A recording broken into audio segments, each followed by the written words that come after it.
individuals and some very few vaccine breakthroughs. She said part of the issue is that you have a lot of people, unvaccinated people, who are following CDC guidelines for vaccinated people, going to mass gatherings, going inside with poor ventilation, etc. She was quick to point out that she feels that we being the U.S. and Florida, jumped the gun wanting to believe that the pandemic is over when, of course, it's not.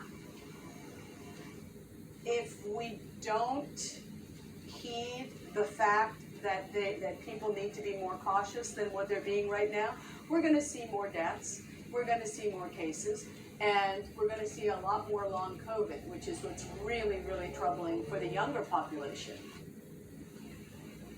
Right now in Florida, roughly 47% of residents are fully vaccinated. So I checked in with the governor's office, and they tell me that they very much are encouraging vaccination. They believe it is safe and effective and the route to go. But when it comes to any change in strategy for closures, the governor has already ruled out any sort of potential future lockdown.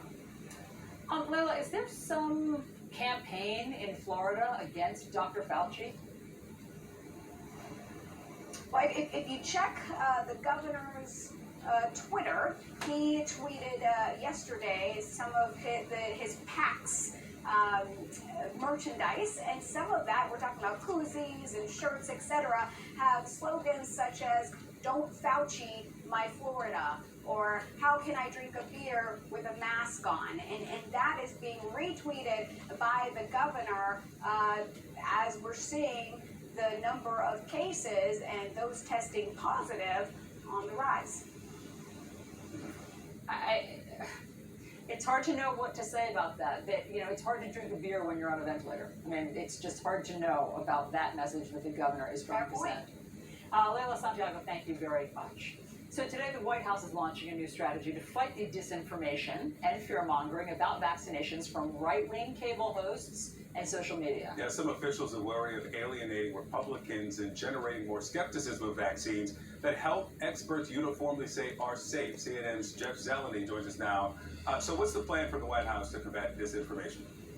Well, Allison and Victor, the White House has simply made the calculation that all of this disinformation simply is growing. And they had been trying to watch it, not trying to fuel it or trying to further alienate people who may have questions about the vaccine. But they've made the decision that they believe that this is actually hurting the vaccination effort in a deep way. So we are told that we are going to see a variety of steps over the coming days and weeks about the White House directly pushing back on social media platforms, on other public officials who are raising questions about the safety of vaccines. Now, we heard White House Press Secretary Jen Psaki say earlier in the daily White House briefing that this is something that they're actually having the Surgeon General come to the White House tomorrow to talk about how dangerous all of this disinformation is. And this is what Psaki said why it's necessary.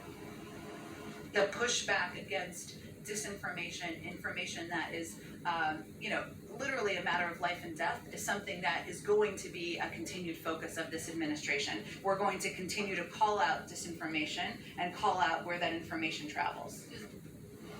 So, of course, the question is, though, what can, if anything, the White House actually do about this? Because many of these things are happening on just different channels entirely. People are watching an entirely different set of facts and realities here. But the White House is going to try and get the president to directly engage in this and others to call out this disinformation. They are not ignoring it any longer, they say. They are going to try and fight it. Of course, we will see what effect that actually has. Meanwhile, there is a pop star here at the White House who's doing advertisements with President Obama, Olivia Rodrigo, of course, the 18-year-old pop star. She's going to be filming a video with the president this afternoon, trying to reach some young people to urge them to get the vaccine as well. All right, Jeff Zeleny for us at the White House. Thank you. Also in Missouri, there's a dire warning from the St. Louis County executive, who is also a doctor. He says that St. Louis is about to see an onslaught of COVID. The tidal wave is coming towards our unvaccinated population. This variant is spreading quickly, and this variant has the ability to devastate those in its wake. Spring Schmidt is the Deputy Director of the St. Louis County Department of Public Health. Ms. Schmidt, great to have you here. I just want to talk about what's going on in Missouri, because somehow you've become a hot spot again, and you say that you've hit a vaccination wall. So can you just explain how you've gone from not having enough vaccines to go around a couple of months ago to now having a lot of vaccines, more than you can use, but no interest from people? So I would say that the demand, of course, was very high at the beginning of this year. We at the health department here in St. Louis County were delivering up to 20,000 vaccines a week. We really worked hard to develop that capacity. Unfortunately, the demand died off pretty fast. We have worked to get creative, to get out in community, meet people where they were, make sure that we were dropping barriers, answering questions, really trying everything to make vaccines as accessible as possible. So yeah, it does seem like a relatively short period of time from urgently needing additional vaccine to urgently needing people to take us up on opportunities to get one. So when Dr. Sam Page, who we just played, the county executive there, says that a tidal wave, a COVID tidal wave is coming your way, can you explain what you think that's going to look like? So we're already on an upswing, and it's difficult for numbers for the size population. There's 1 million people in St. Louis County, almost 3 million people in our total metropolitan area.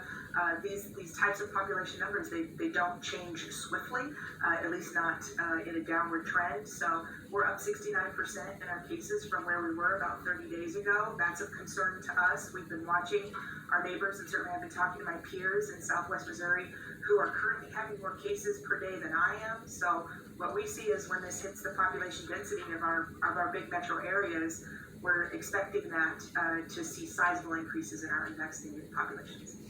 So you've come up